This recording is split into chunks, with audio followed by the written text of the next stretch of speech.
Welcome to the most important week of the year for the podcast industry. Welcome to Podcast Movement 2025.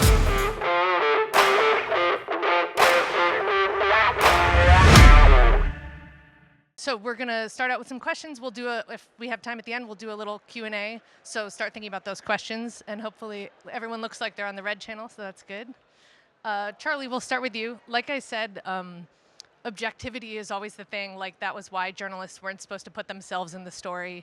But I feel like with podcasts, your listeners really want to hear you being you, and they want to feel like you're being real with them. So how did you handle that in your podcast?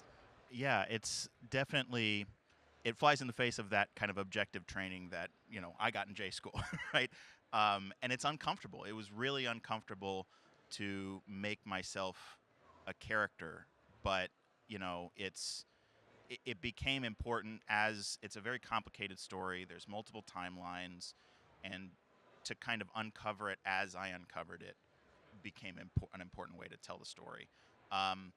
It's also, I know we talked about this a little bit, it's what the audience expects and kind of wants. They want someone to guide you through the story. They want your personality to be part of it. More and more, especially with young people, we see they're not interested in the brand, right? The Dallas Morning News, the New York Times.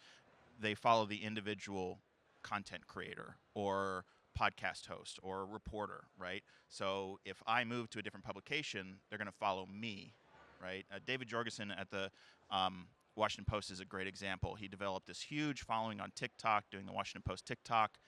He's now starting his own media company, and I'm certain that those followers are going to follow him over.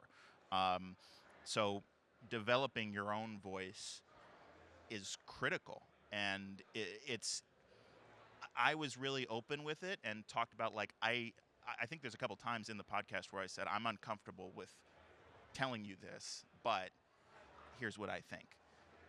And listeners really want that person, that, guide character to guide you through the story. Rebecca, you guys with the 13th Step had a situation where your reporter sort of had no choice, that she was brought into that story. And especially with that last episode, you handled it interesting. Yeah, so what happened with the 13th Step was, this was a story about a guy who ran a bunch of addiction recovery centers in New Hampshire, who was also sexually assaulting people in recovery and employees, many of whom had been in recovery under him. And when the investigation began, he hired a bunch of thugs to attack the journalist, our news director, the journalist's parents, threw rocks at their houses, spray painted their houses with epithets. And that was, frankly, part of the story. And there was some debate about how much of that to include. It had made the news. It had been covered by some major media outlets. But I felt very strongly, as did others at my station, that in many ways that was the story. You have a powerful man who has spent his entire career trying to silence women, and now you have a woman journalist telling his story and getting women to come speak to her, and she's being attacked. And that directly speaks to the kind of tactics he was using against his victims. So it really became an integral part of the story. And frankly, it's what ended up getting the podcast a lot of attention. It was a Pulitzer finalist, I think, because it showed that in addition to this issue that people didn't know about, there is also this rampant attack on investigative journalism. So it was kind of a layered thing. Lauren, luckily the host, is very good at being a person. So it was a conversation that was difficult for her, but ultimately made the podcast work. And I know you said you feel like it's good for the reporter to be a character, but only if there's a reason. If there's a reason. And there was a reason in that case. There's a reason in Bear Brook when Jason goes to the courthouse and has a box of heretofore unknown evidence unwrapped in front of him. If you don't hear his reaction, I don't think you understand what a big deal it is, because he's so measured and he's so unlikely to be hyperbolic that when he's like, that makes an impact more so than if he told you how he felt. So, I think if there's a reason, then be in it. If there isn't a reason, then let the story speak for itself. Great. Laura, your podcasts often started with written articles, like in ProPublica. So you've told these stories both in podcasts and in written articles. Do you think differently about, especially like sensitive scenes that you have to describe when you're doing it in audio, because audio kind of feels differently to experience it that way? Oh yeah, absolutely, absolutely. To me, I having told, done podcasts now. I've done 3 podcasts that were also 3 print stories, and I treated the material uh, differently because when when to me. Audio is such a more intimate experience, and it's so much more immersive, and especially when you're talking about violence and sexual violence, that it hits people so much harder. And so we could, like in Exposed, when it was necessary. But in the podcast, the survivors themselves were describing what had happened to them, and it was so much more stark and so much more raw. And we had a lot of discussion about how to do that and how best to do that. And the opening 10 minutes of Exposed is one of the survivors talking about this assault. And for those of you who haven't listened to Exposed, it's about an OBGYN at Columbia University who pretty much sexually assaulted his patients for his entire career, from what we could tell. And the story really wasn't about him. It was about Columbia and their complicity in the events that occurred. But the whole first 10 minutes is this scene.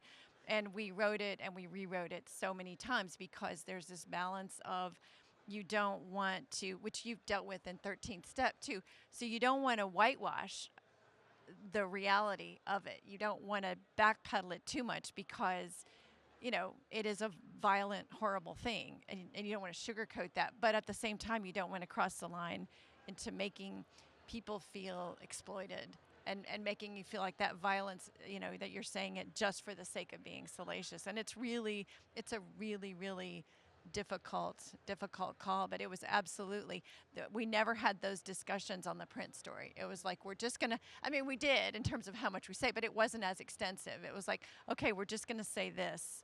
We're going to say he did this, but we're not going to have her tell her own story. And it was absolutely, it was difficult. I think we got it right in the end. We've heard actually no complaints about the level of the explicit nature of what we included. But yeah, it was definitely different. I got a quick follow-up on that. So with both of y'all, did you do, and if so, how did you do any kind of content warnings or, hey, this is going to be tough, Yes. that kind of thing? Because I feel Always. like that's another thing that I feel like is unique to the medium is I can be like, hey, listeners, we're in the room together.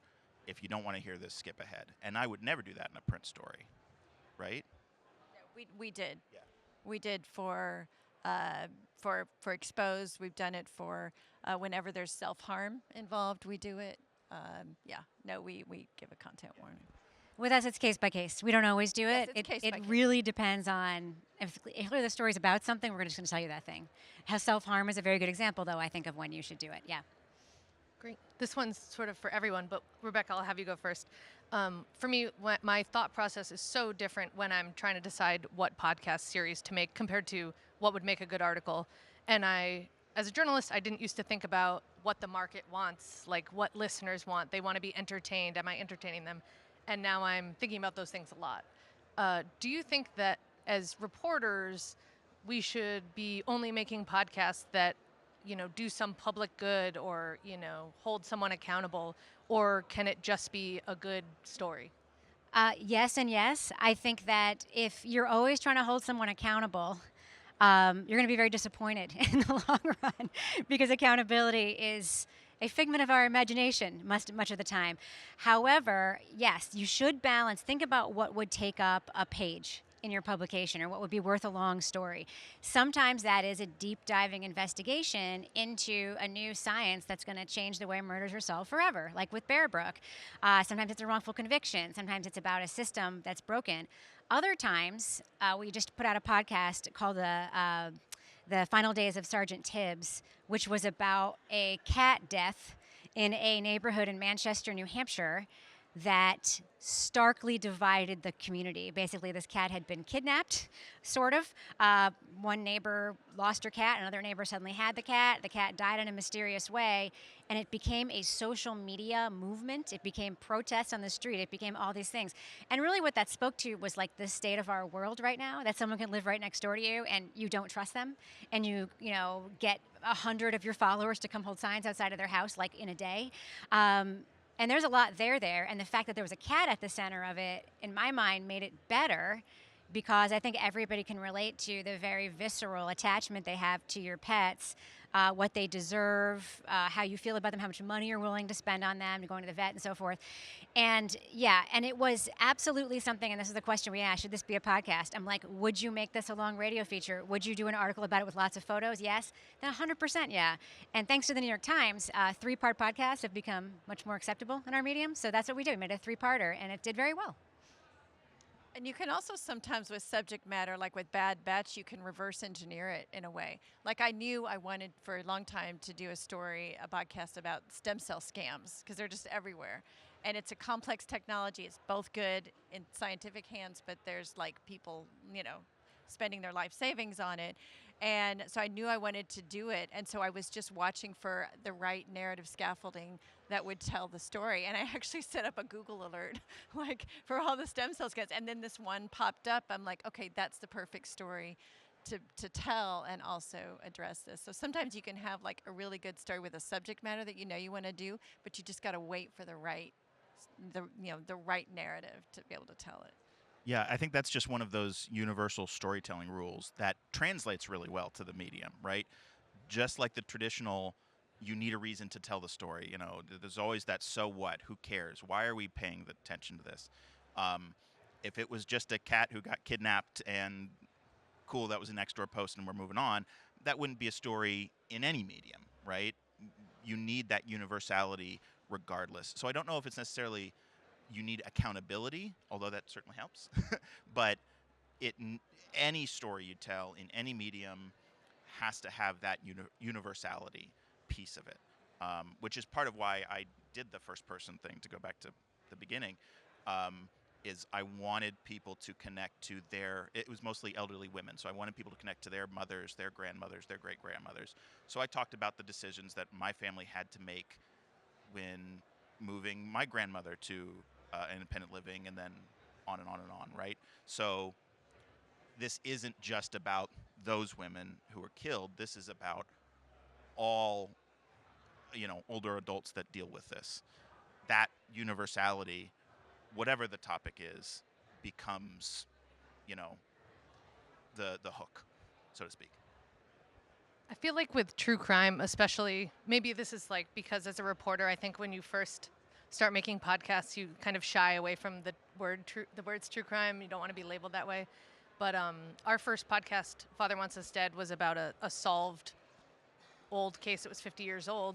And as the local paper in New Jersey, we could say it's important to revisit this, like see its impact on the community, and like see how we would view this story today. But you could also argue that it's solved. It's not a cold case you're bringing attention to. So that was something I sort of thought about. And then, but, the listeners, they didn't seem to mind that it was a solved case, right? Like they liked that it was, all sewn up neatly at the end. So I don't know if you guys have any thoughts about how true crime maybe especially. I do. I mean, Jason Moon, who made Bear Brook, which a lot of people think is like one of the best true crime podcasts ever made, hates being called a true crime podcaster. He hates it. He is an earnest journalist. He has all these feelings about it. He wants to do investigations that sort of veer off. And what I have said to him multiple times is, don't worry about what you are, like worry about your work, putting it in this category, telling the story this way.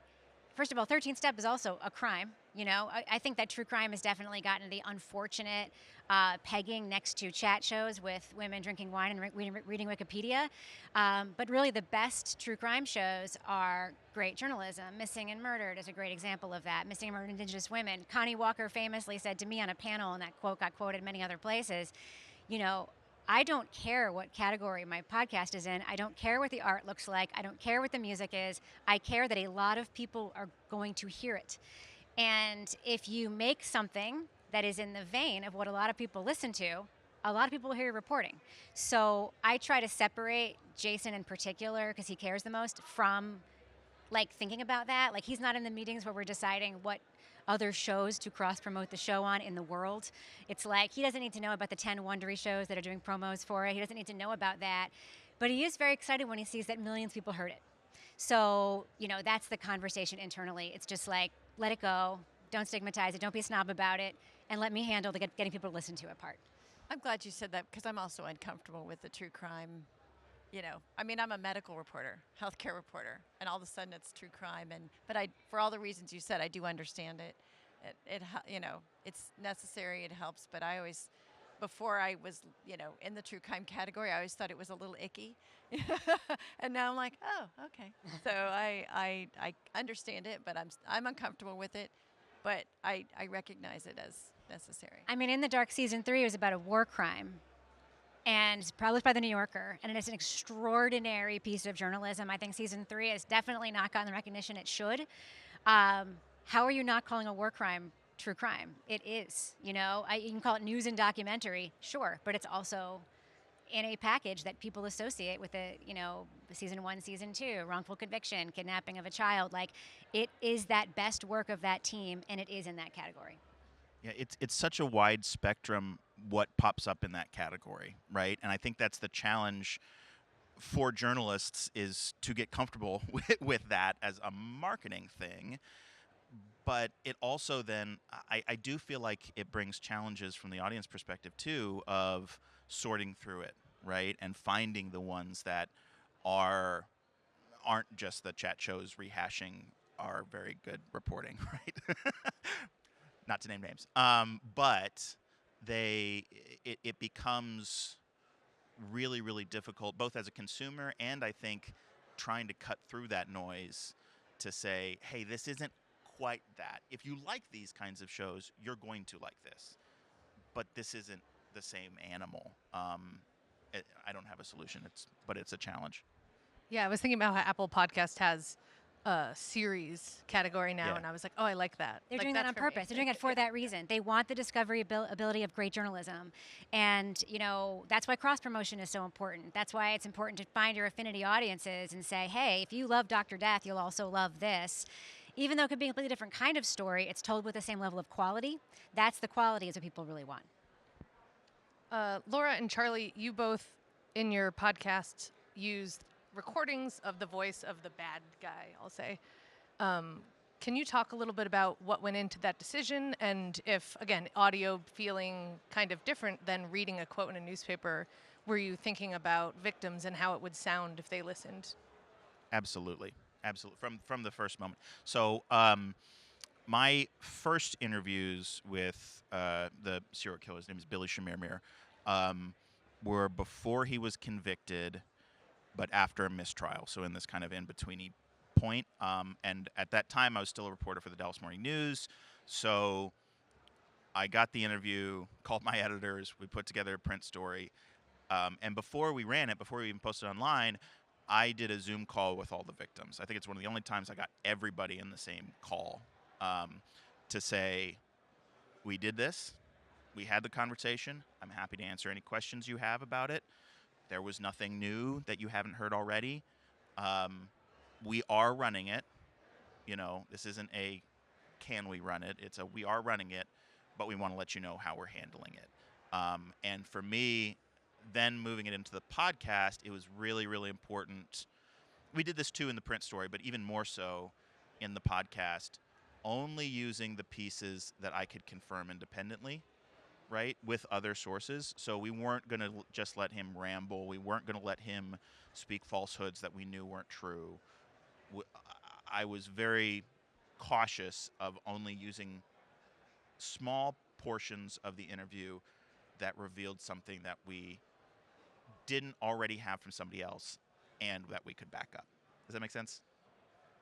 Yeah. So, Yeah, we were conscious of it because in making Exposed, we knew that there were hundreds and hundreds of women who had been assaulted by him. And so we didn't want them to just be listening and all of a sudden there's his voice. So we were very careful with it. We used a little snippet of his voice a voicemail that he left for one of the survivors the day she was assaulted, and we had it briefly and then faded out immediately just to show like it was there. And then we purposely chose to wait until the 5th episode to have any of Same. his voice, because we wanted the focus on the survivors. We wanted the focus on Columbia, not on him. But when it became sort of necessary to tell like some of his story and some of his background, we did have his voice, but we kept it to a minimum. And I think that also speaks to this idea that these stories shouldn't just be a story about the killer, right? It has to have that deeper, either systemic or universal thing to it, right? And so if that's the case, the interview with the bad guy doesn't really matter as much as that bigger thing, at least for me, right? I wanted to talk about the system. I wanted to talk about all the holes that he used and why they're still there. But so that became less important. We even had a conversation whether we were going to use it at all. I think we made the right call to use it because it did give you some more information about his background, like his childhood and that kind of thing. But yeah, we didn't need much of it. We moved past it within the first act. Kind of a speed round question here. So one of the big things in journalism always was that a journalist can't endorse a product or a company because, that's just outside our realm. It's a big no-no to kind of show your support of something. But now host-read ads are, on all of our podcasts. So I don't know, in 30 seconds or less, what do you think about that? Do you do those ads? Like, where do you think we stand with that? We do them at NHPR. It is a very, in my opinion, especially in public radio, a very precious notion that we should do things differently than other successful podcasts have done it. And listeners 100% don't think less of the journalism on Outside In or Civics 101 or 13th Step if there's a HelloFresh ad in there with the voice. I mean, that is what is required to pay for the journalism. We have newspapers with ads right next to articles. You don't see reporters going, I can't have that furniture thing next to my article. It's the same kind of deal, and it's what the audience is used to, and they don't care. We should stop making it about us and start thinking about what pays for our work. Yeah, I mean, the ads, journalism is expensive. You need to pay for it. I'm not comfortable reading the ads. I'm just too old school doing it. I reserve judgment on anyone who does, because in this reality, anything that pays for the journalism is, I'm for, but I will never do it. I have the privilege, I guess, that I've never had to. We haven't sold them, but for this podcast.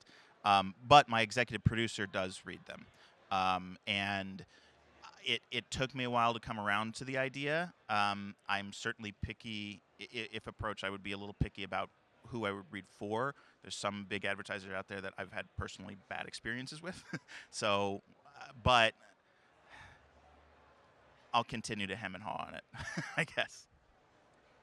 We have some time for a Q&A, audience Q&A. If anyone has any questions, you can raise your hand, and this lovely lady will come give you a microphone.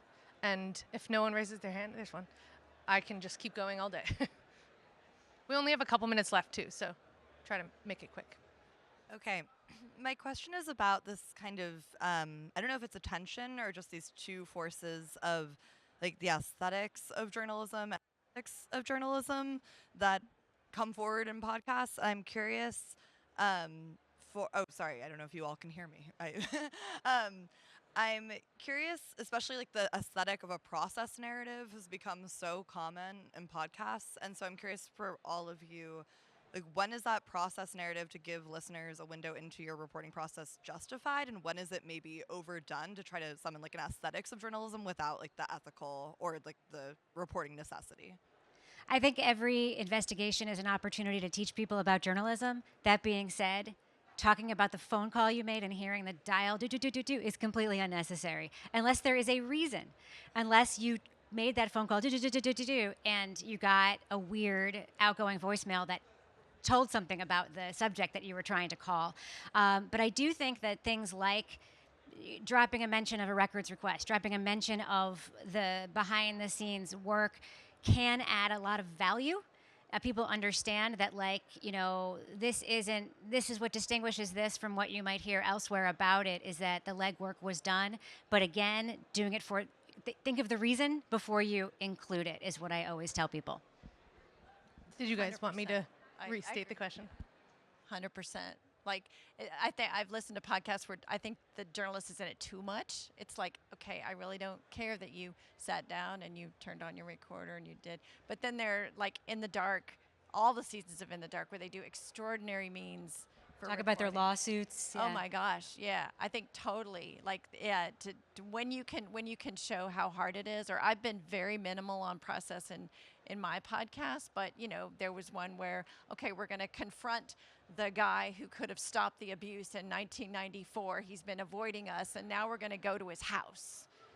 And we included that to show like the lengths we will go to try to achieve accountability in this case. So when it's necessary, but not everything. I've fast forwarded through a lot of podcasts where I'm like, okay, so sure, Yeah, 100%. I think, for one, media at large, journalists, big picture, need to do a better job of explaining to the audience what we do and how we do it, right? I think we could be a lot better at explaining the lengths we go to get this stuff. A traditional story isn't going to include that door knock, right? Isn't going to include that weird voicemail necessarily.